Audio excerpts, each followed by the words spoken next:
Okay, hello everybody. Hello, James. Um, it's really wonderful to have James Delaney on the show today.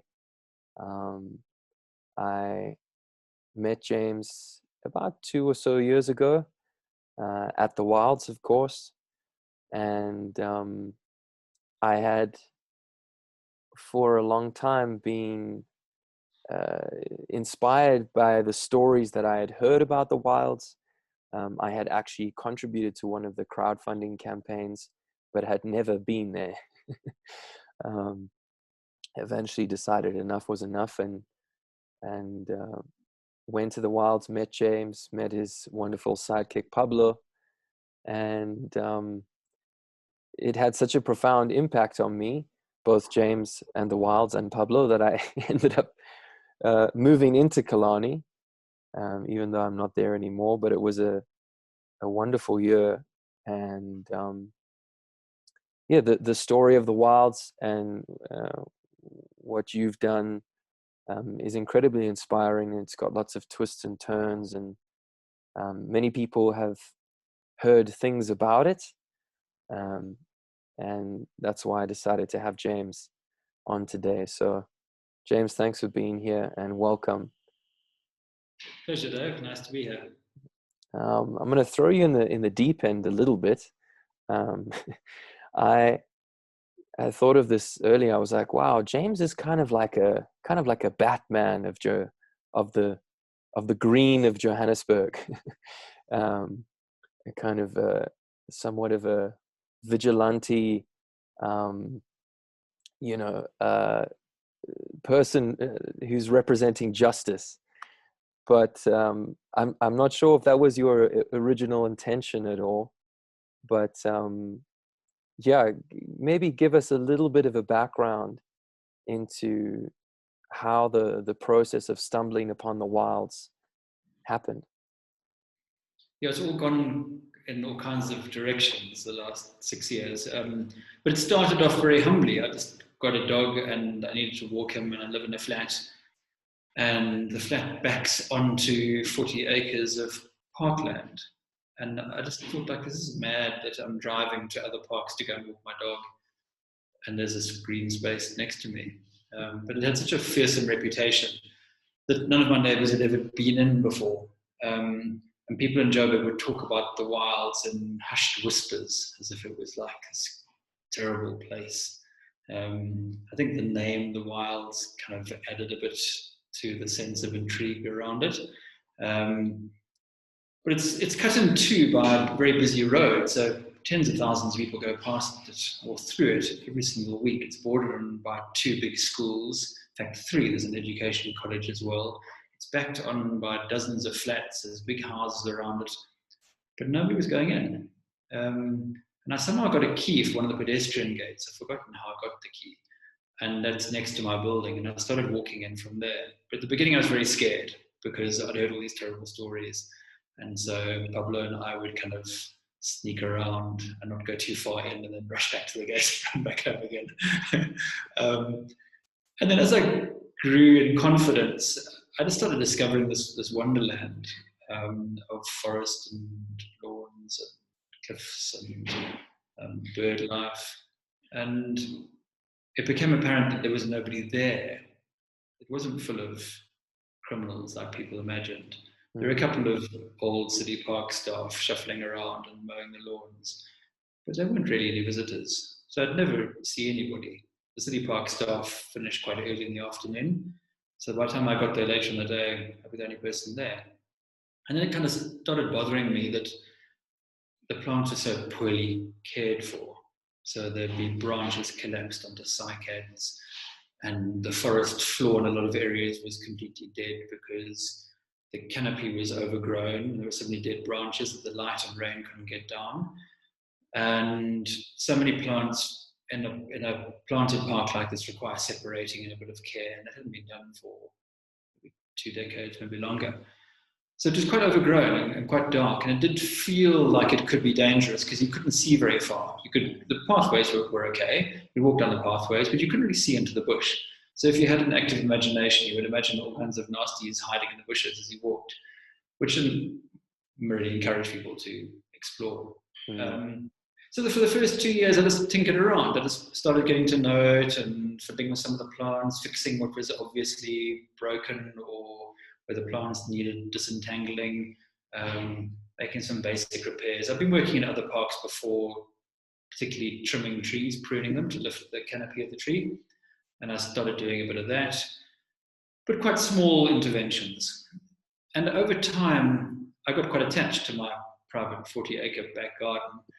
And I was rather enjoying having it all to myself. But I thought, it actually needs more money to fix the bigger stuff, the empty ponds and the bigger infrastructural things. And it also needs more people to love the park, otherwise it's not going to get looked after in the future. It's all good and well me tinkering around on my own, but that isn't a long-term strategy for the wilds. So I started bringing in friends to help me, and I employed 1 or 2 people to work with me on weekends. And we started doing bigger work. We started doing volunteer days where we get people to come in and do stuff like fix the benches and fix pathways and stuff where we needed like a big team of people. And city parks then started to work alongside me, partly because they had to, because I'd leave big embarrassing piles of branches everywhere which they had to clear away. But also they started to see the results. They started to see the plants coming back to life and people talking about the park again. But I still struggled with people's fear around the park. So then that's another story then about the sculptures.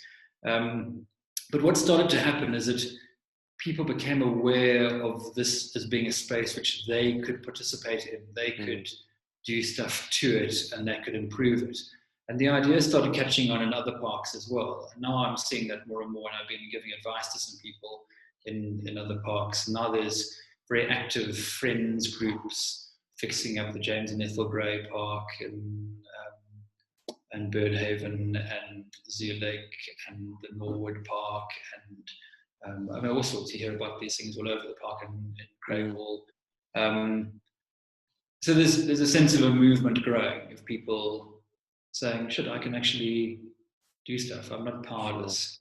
And particularly with parks, they do require care.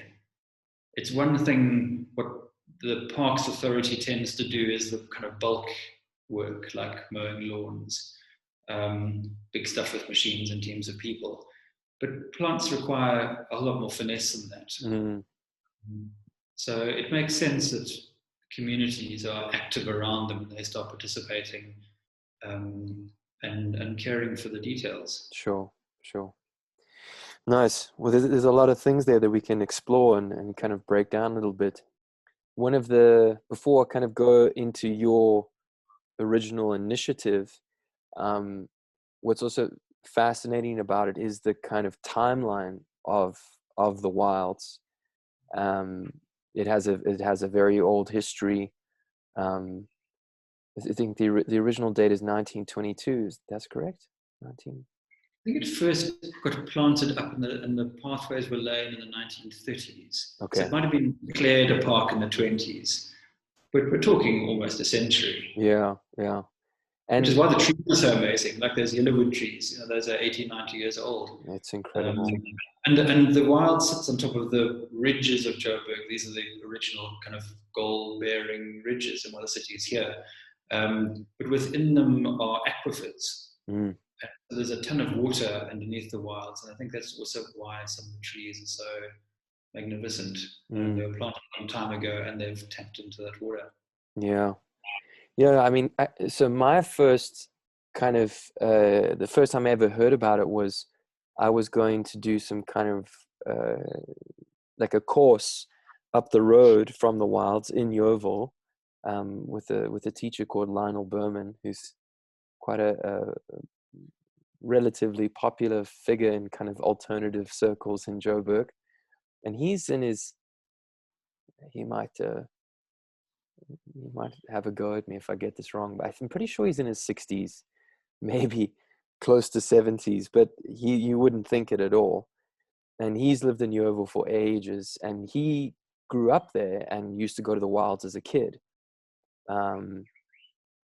And I remember reading on the directions, like take Joe Slovo off the M1 South, go past the wilds, and then, you know, past St. John's, and then left onto that one that goes into Yeovil, and then da da da. And I was like, the Wilds, like that's a cool name, you know. And coming from boarding school and just generally having a strong sense of adventure, I was like, what is the Wilds?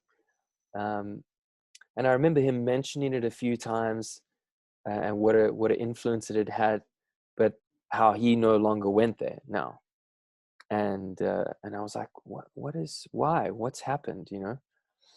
And I guess over the years, I'd also heard those, you know, infamous stories, and which there are a few stories that go with it. But we're dealing with almost, like you say, almost 100-year history, um, and that natural environment of those two uh, um, copies, the two ridges, you know, which that Linksfield ridge that's running from um, what is it, from east to west. Yeah.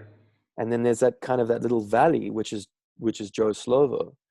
And like you mentioned, those aquifers, you know, then we find out, and by doing some research and just kind of putting the dots together, that is where the Sunsprite originates, which then flows along the M1 and down through Ernst Illman Park, and down to, you know, it carries on all the way to the Yixke. And then of course the other ridge on the other side, which then runs kind of, it's like almost all the way to Melville and Northcliffe, of, you know, these kind of ridges that are, they're kind of invisible in Joburg in a way. And then once you see them and once you know them, it's like, oh wow, you know, there's this whole geology to the place, this kind of hidden landscape. With the way the ridges interact at the point of the wilds, is that Mm, the wilds strings across the north face of the eastern kopje and the south face of the western kopje, which mm, gives two quite distinct environments. mm, Because the north facing kopje is like hot and exposed and much more kind of indigenous and harsh, and the mm, south facing kopje is cooler, so there's a lot of forest on that side. mm, Um, mm. so ecosystem-wise, it's interesting too. Yeah. So obviously it was, and then with its proximity to the city, and you know, during that time in Johannesburg, the kind of the buzz around places like Hillbrow, um, it was obviously a no-brainer to make a public park there. Um, Well, this was pre-suburbs. Remember, there was nothing north of it. We yeah, went far. nothing north of it. It's So the parks would have been the park in Joubert Park in Hillbrow. That would have been like one of the original parks, but it was very tiny. And then when they laid out the wilds, it would have been a place that people went to on the weekend, mm, from their apartments or houses in yeah, the kind of Bears Valley downtown kind of area. mm, So it was very central to people growing up in the city all that time. right. And then as the suburbs started expanding, then more parks were laid out further north. Mm, But by that stage, this one had been planted up so beautifully; it had mm, become a botanical garden. right. And um, you know, I like Jan Smuts was involved as well, right? There was something about, I haven't quite followed the story about that. There was a yeah, plaque about Jan Smuts, which was lost years ago. We're trying to restore that. I don't fully know his story with it, but Percy Fitzpatrick wrote Jock of the Bushveld while living next door. right. He used to walk along those copies Mm, mm. days. Yeah, and then I mean, even going back older, you've got, of course, the um, what were probably you know, different kind of bands of the San, you know, going way back into the Stone Age. You know, various hunter-gatherer groups would have passed through there. There's evidence that was found at Melville Koppies and a few other of the, you know, natural areas of in and around Johannesburg. And then of course the Iron Age peoples. Not that there's, well, they actually, you mentioned that someone had actually found some things there. Yeah, somebody mentioned, I've forgotten about it now and haven't gotten the whole story. Mm, There's mm, so much in this area. People keep on coming saying, oh, you know what? I've got this like mother or grandfather or something who did this work and I'll dig it up and bring it to you. And then sometimes I get it and sometimes I don't. right. Um, and that one I haven't got the full story on. Yeah. And then I There's, also know, there's sorry, carry on. like these layers of history. Mm, mm. Yeah, completely. And you can feel it when you're there and you can see it. And also when you put the other pieces, the puzzle pieces of Joburg together, you like another, the other stories of Gandhi, just being down the road in Norwood for a few years. And he was going up, particularly around Gululi's farm, and he was walking that Linksfield Ridge. And so all these very interesting characters taking refuge in these spaces.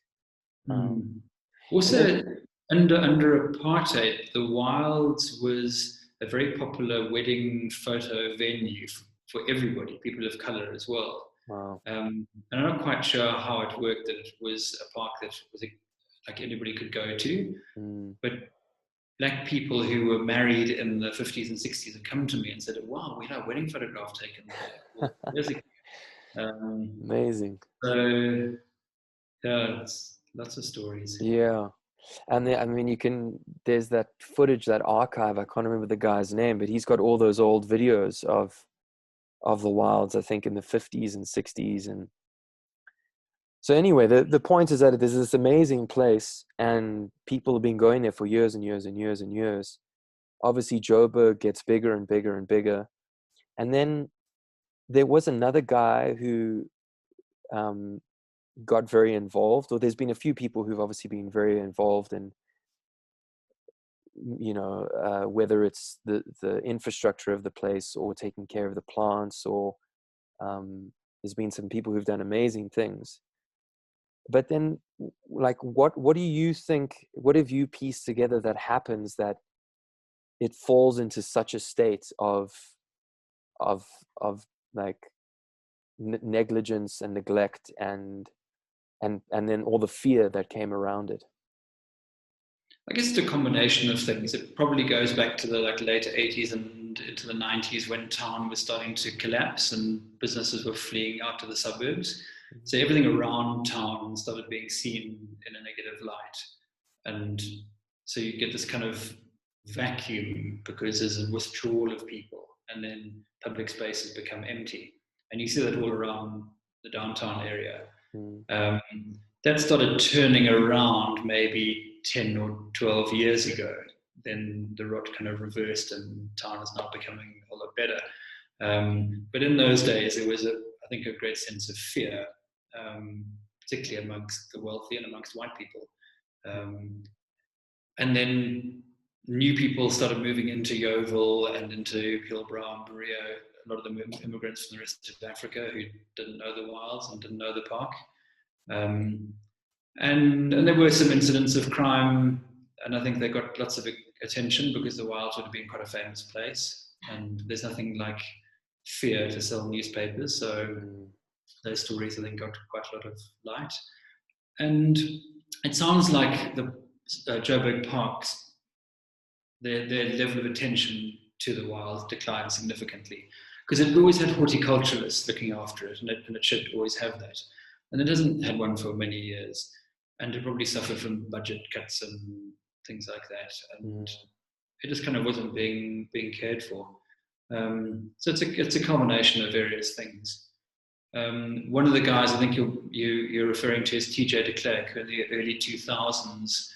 He lived in Yeovil and he started fixing it up and taking walks on Sundays, and he campaigned to raise money to fence the park and to fix up all the features and things, and he did a lot of work to make it a whole lot better.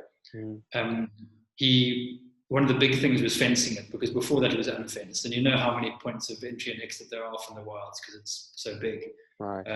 So it was very easy for people to like hide in a bush and then steal something and run out the other end of it. Mm, So he fenced it, and that would have made a big difference to safety, but nobody believed it, so they didn't come back. right. So they'd go on PJ's lead walk on a Sunday morning, but they wouldn't come walk their dog during the week or come hang out.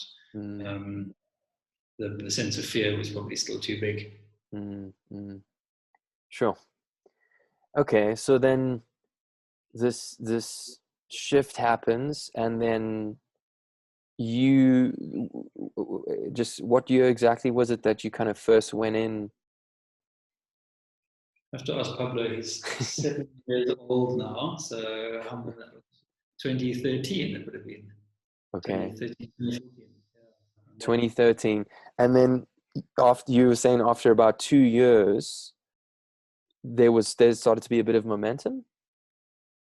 Yeah, kind of. I was kind of pushing and shoving, but it wasn't really momentum. Momentum started with the sculptures. Until then, I was kind of dragging my friends in and giving them a machete and saying, "Come help." Right, And then, oh no, nobody want to go there. No. So it was quite hard work getting anybody in there. right. So okay, so you're at this point, and then you decide. And for those who don't know, James is an amazing artist. I didn't really say this in the introduction, but yeah, I mean, you, through the podcast, you'll get the point that James, for me personally, is one of the most innovative, creative, just do it kind of people that I know. Um, and you felt like that would be the thing that could potentially bring people in, was to create something like an attraction, something that would give people a reason to come and visit it. Yeah, and a reason to overcome their fear, that it was that interesting enough that they wanted to go take a photograph of it and Right. tell their friends. Um, and I thought, well, yeah, I'm an artist. It's what I've got. If I'd been an engineer, I might have built I don't know, a big building or something, but I couldn't do that. So I came up with the idea of doing sketches and turning them into sculptures. I'd never done sculptures before, but I needed something which would be very hardy and tough Mm. um, in a public space and visually interesting and would make people think. So I came up with the idea first of the owl forest, and that was in 2017. So that was 67 owls, which are all put up in the Yellowwood forest. Mm. And part of my thinking was put them high in the tree and nobody will steal them, but also it'll draw people's attention to the size of the trees. Because I notice when people walk in the park, they look at their feet and they walk. They don't look up. Well, kids do, but adults don't. So by putting things high up, it makes people stop and then they look and then they see Right. another thing, and then they notice the other trees, and they notice the bees, and they notice the lories and more. Mm. Um, and I did 67 because it was the Mandela number of his years he gave to public service, and I launched that on Mandela Day in 2017. And I tied it in with getting volunteers to do 67 minutes. So on that day, we had a pile of people come in and paint benches and clear and chop and weed and everything. Mm. And it Amazing. started to then make a big difference because then we had lots of hands. Yeah. Incredible. And now, I mean, at this point, because like we said, it wouldn't have been your original intention at all. You were looking for a space to walk Pablo, and I mean, I know that you appreciate time in nature, and you love, your fingers are some of the greenest I know. Um, and it's like you just got involved and just started something, and now all of a sudden all these things started to happen. What was that? Were you surprised by that? Well, I wanted things to happen. I didn't know how they would evolve, but Mm. I needed more hands. I needed more money, so I had to do stuff. Mm. Um, so I knew it would then start to create a life of its own, and I wouldn't be in control of that. So just what will happen will happen. Um, but I was intent on making sure a lot of people care for the park Right. and make sure it gets looked after. Mm. A good sign of that for me was in about 2018, some dodgy company tried to put up a cell phone tower in the wilds, which they would have got away with before. They put like when there's little signs they put with small text, tape it to the wall, Mm. and we're going to put up a 1 kilometer high cell phone mast with 25 beacons on it and whatever. Wow. and they would have got away with it before. But people picked it up, and they just got swamped with objections from people. Wow. And that was the last we saw of them. Huh. Nice. We were going to put it in the sundial. Of course they Imagine. were. Yeah, I was about to say. Hmm. Hmm.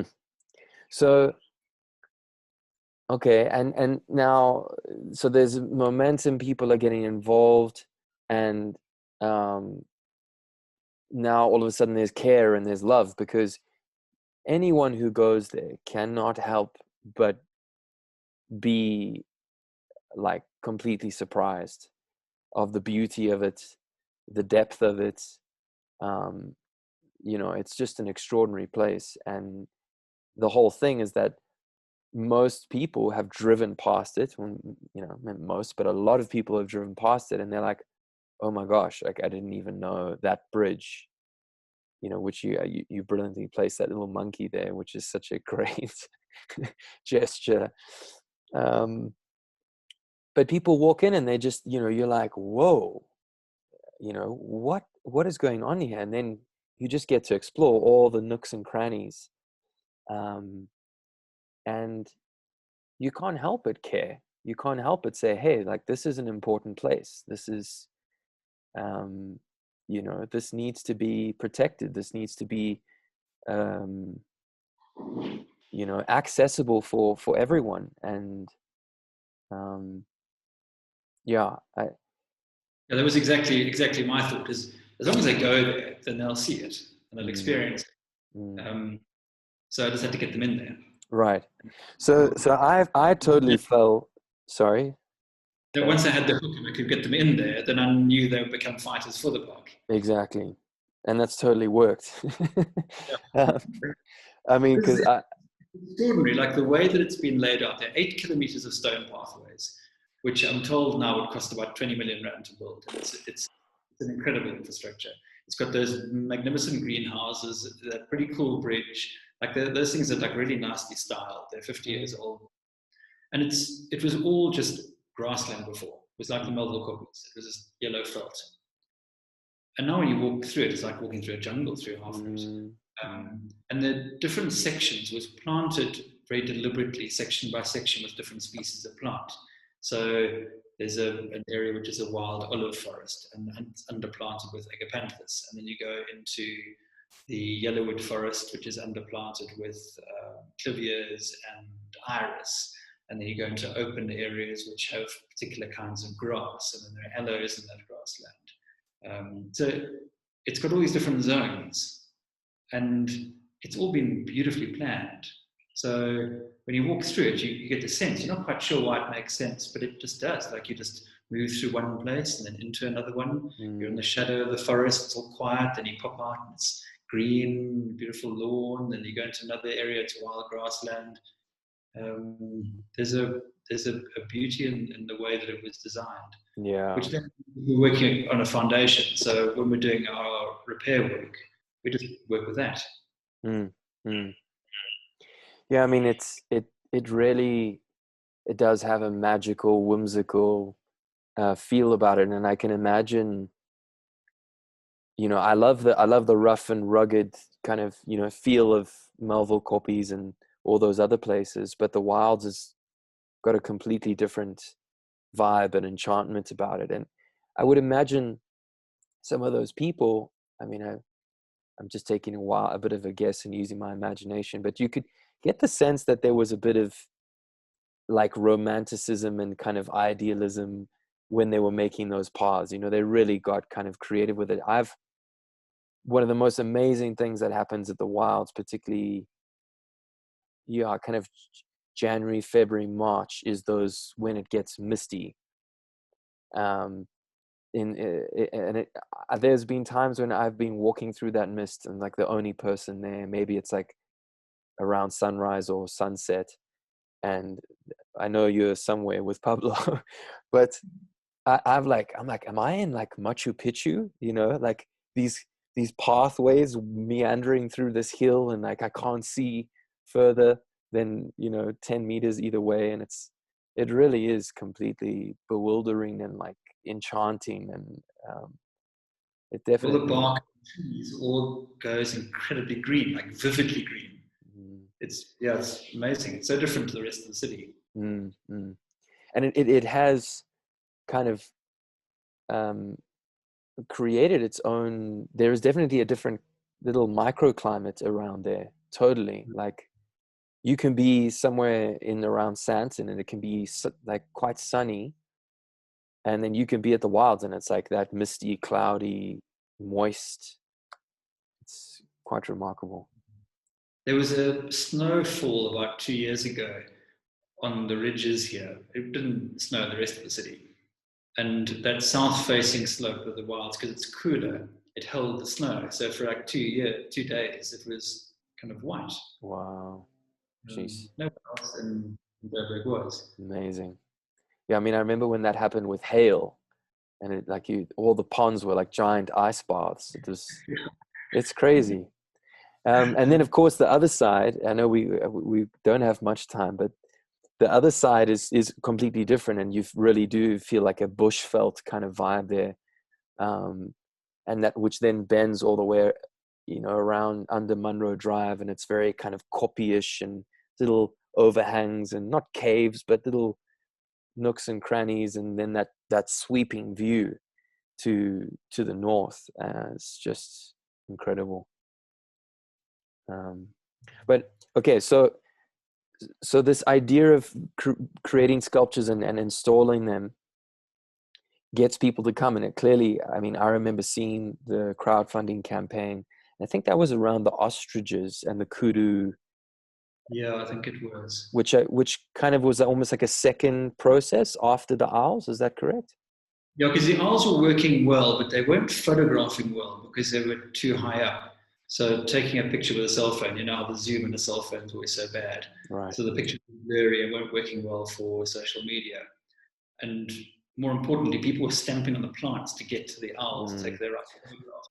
That's no good. We need something which is more Instagram friendly. So I got a bit bold. So I thought, well, look, people love the owls. Let's do some bigger creatures and talk more about the animals that would have lived here in the old days before it was a park.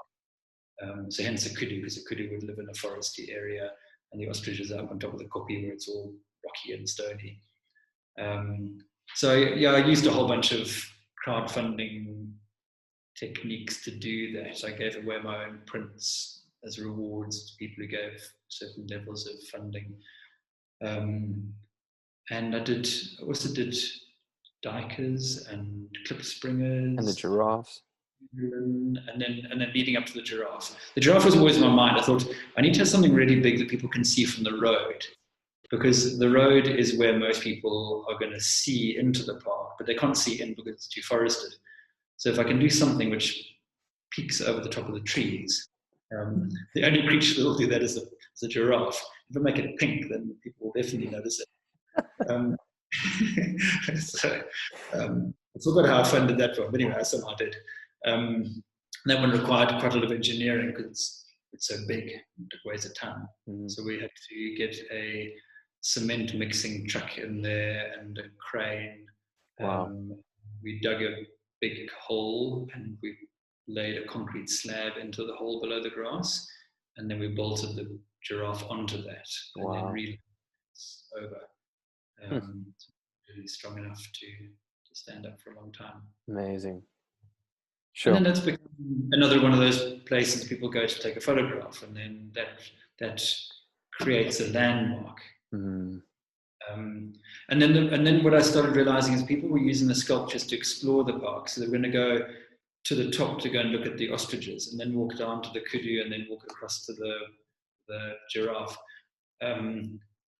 So then I started using other smaller sculptures to then create little side trails, so people would start exploring all the little nooks and crannies. Because I didn't want any dark spots where nobody went. And the more walkers we have, the better. It keeps the park safe. It means that everybody's keeping an eye on things and an eye on each other. And I also introduced the signage there. And the signage says things like, pick up your litter and say hello to other people, and kind of just trying to moderate people's behavior and make them become aware of how they behave. Now, other parks have terrible problems with litter and dog poo and stuff. We don't at the Wilds. There's a very strong volunteer culture, and also a culture of respecting each other and respecting the space. Completely. Yeah. So the litter problem is quite small, which is amazing. Goes back to that broken window theory, if you don't let a whole bunch of litter accumulate, because then it'll become a problem. Exactly. So it remains like that. Yeah, I mean, just going back to that with the kind of the installations. I mean, for some people, they don't need a reason, to go to a park, but a lot of people do, which is a whole nother conversation. But it's amazing how that, like you said, it kind of created a path for people. It gave people a reason, and then the more kind of subtle but powerful realization that can happen is when people stop and they look around, and there's this contrast, and it makes them see things that they didn't see before. And just those little shifts in perspective are very subtle, but really powerful. Also, important to make people pause, to not rush around, to take a little walk up the pathway and stop and look at something. And then when they look at that thing, they notice another thing and another thing. And you slow it down, because they come from a city used to rushing and rushing. So to slow down their movement is important. Right. One of the most beautiful views is that view up the giraffe lawn, with the kind of like juxtaposition of the giraffe and the Hillbrow Tower and Ponty, and like that contrast is with these green lawns and the big trees, and it's it really does make you think and wonder. So I mean, now the thing is, all this intention, all this action, was definitely, you've had resistance, you've had almost opposition, and laws and bylaws and permissions and all these things. What if some people have not been as supportive towards you? How have you felt in kind of handling that? It's been quite tricky. City Parks is quite a big entity. It's got a budget of R1 billion a year. It's got a big staff, and the wilds have been neglected by them. So I started building relationships with people at City Parks who I thought would be open to working with me, but that didn't include everybody there. And there's certain people there who simply resisted. I was shaking up the way that they operated, and I was criticizing, I suppose, the way they did stuff, because by changing it.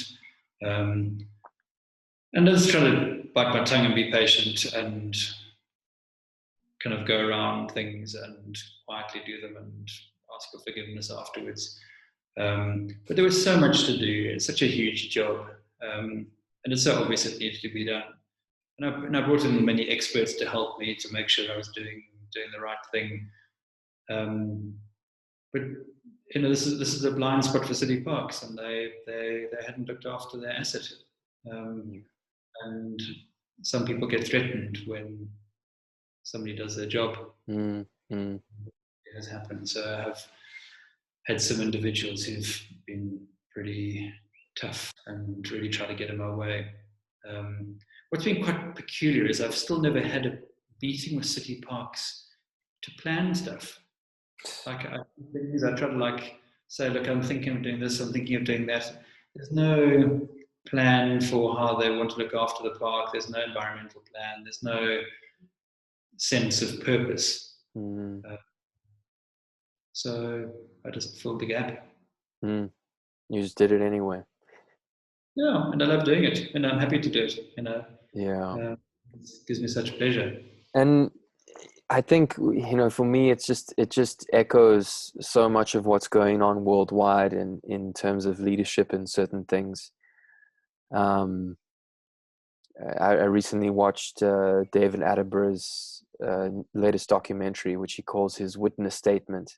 It's really beautiful, very, very powerful. And, um, he's just saying the same thing. He's looking at the leaders in the governments and the people who are meant to be doing certain things and going, what is going on? Like, we've known about this decline in our biodiversity, our increase in population, pollution, et cetera, or everything that goes with it. What are we doing about it? And he's just done it anyway and done his best, and now kind of people are going, okay, we need to make some serious changes.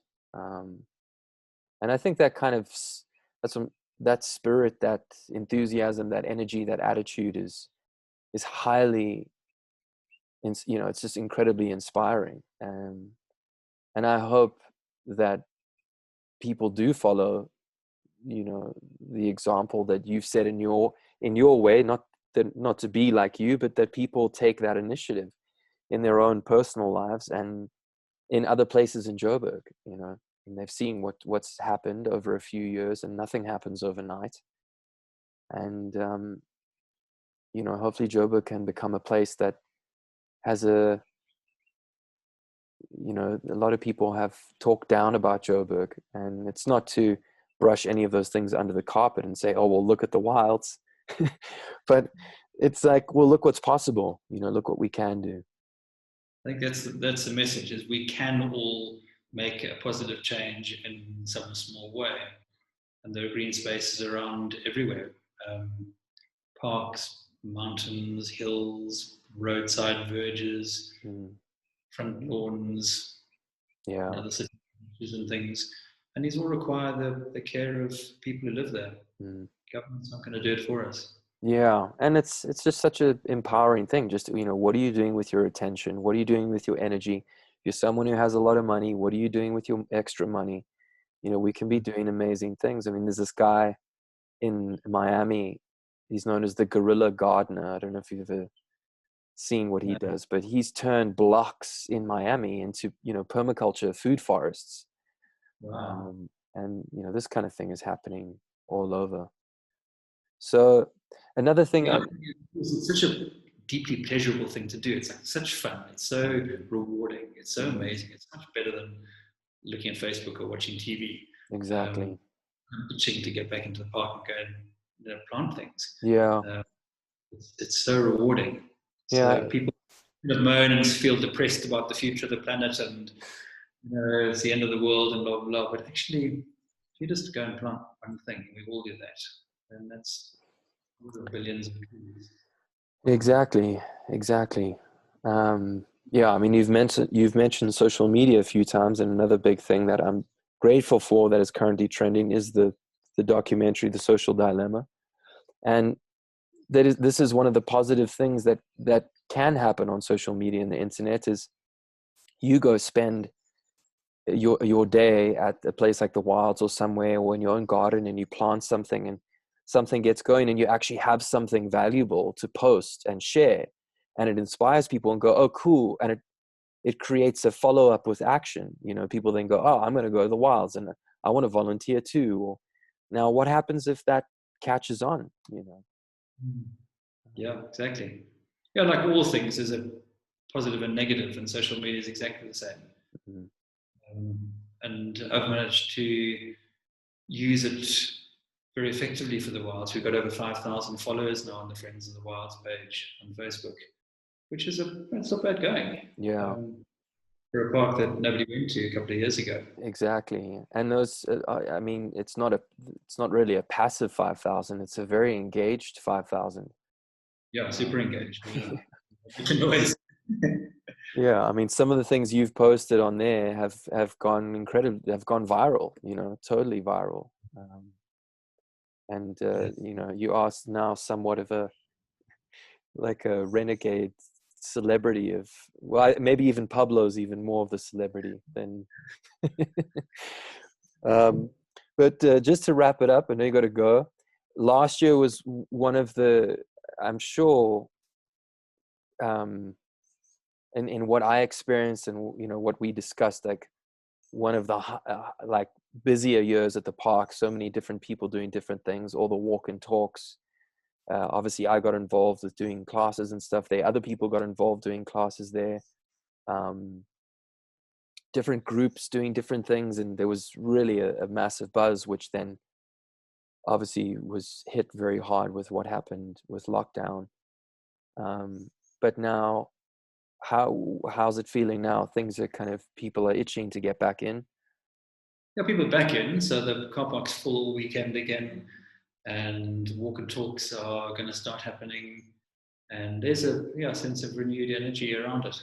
Nice, wonderful, cool. Yeah, I mean, that was one of the most absurd things that happened, and I remember having a very, I was not in a good space with what was going on, and I remember sitting with you on the step and just being so confused. Well, I was personally so confused with, they're locking it up and this, everything's changing, and it was just like, what is going on? And I haven't been back since, and I really look forward to coming back. Looking amazing. All the spring buds and leaves and things are just looking magical. And the protein on top of the ridge. Giving Amazing. John, amazing. Wonderful. Well, James, thank you so much. It's absolute pleasure to always share with you, and hopefully people hear the story and go visit the Wilds, join the Wilds Facebook group. I'll put all the links. You can go visit James at his studio as well at Victoria Yards, which is another wonderful story of Johannesburg. And yeah, thanks again, James. We really appreciate it. Cool, thanks, Dave. The Wilds misses you, so come visit. Yeah, for sure. I'll be back. All right, cool, James. Thank you. Pleasure. Bye. Bye-bye.